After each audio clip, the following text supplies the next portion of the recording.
retrouver Pato, donc l'heure de faire le point sur l'actu sur le sport. Pato, c'est parti, on débute avec le temps. Ouais Vincent, et c'est pas mal aujourd'hui, malgré quelques grisailles matinales. C'est une belle journée ensoleillée qui nous attend sur les trois quarts du pays.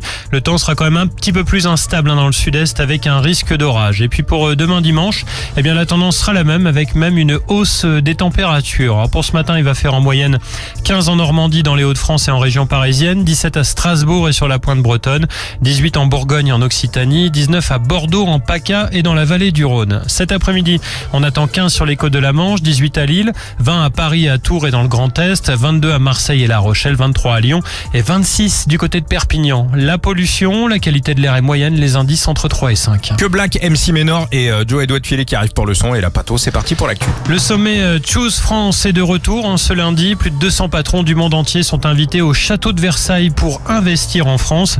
Emmanuel Macron annonce ce matin dans la presse un record. Selon lui, les projets d'investissement vont rapporter plus de 20 milliards d'euros. Et puisqu'on parle de lundi, on risque d'avoir encore plus de bouchons que d'habitude. Les taxis appellent à une grève reconductible dans toute la France. Des opérations escargots et des manifs vont être organisées. Ils contestent les nouvelles mesures de prise en charge du transport médical. L'assurance maladie veut faire des économies. Qui sont en colère. Leur fédération appelle à des rassemblements ce matin à 11h devant les mairies. Ils se disent victimes d'acharnement des autorités et des écolos. Ils veulent notamment que la chasse soit reconnue comme une activité d'intérêt général. Chris Brown maintenu en détention au Royaume-Uni. La star américaine est soupçonnée par la justice britannique d'avoir agressé un producteur de musique dans une boîte de nuit à Londres. L'ex de Rihanna a été inculpé pour coups et blessures volontaires. Alors le tribunal a décidé de le laisser derrière les barreaux jusqu'à sa prochaine comparution devant un juge le 13 juin. Alors le problème, c'est que sa tournée mondiale est censée commencer le 8 juin à Amsterdam.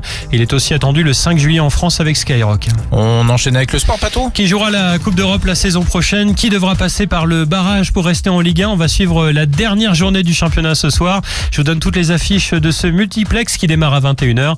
Lyon-Angers, Nice-Brest, Saint-Étienne-Toulouse, Lille-Reims, Strasbourg-Le Havre, Nantes-Montpellier, Lens-Monaco, Marseille-Rennes et PSG-Auxerre. Les Parisiens ont prévu de célébrer leur titre au Parc des Princes et les Marseillais leur qualif en Champions League au Stade Vélodrome. Il y a de la boxe aussi ce week-end. Tony Yoka est de retour à l'Adidas Arena de Paris. Après une période difficile, le médaillé d'or français affronte ce soir le Russe Aslan Yaliev. Et puis en MMA, un an après sa victoire contre Cédric Doumbé, Baki a remporté sa première ceinture cette nuit. Il a battu son adversaire brésilien au deuxième round. C'est Cyril Gane qui lui a remis son trophée. Merci.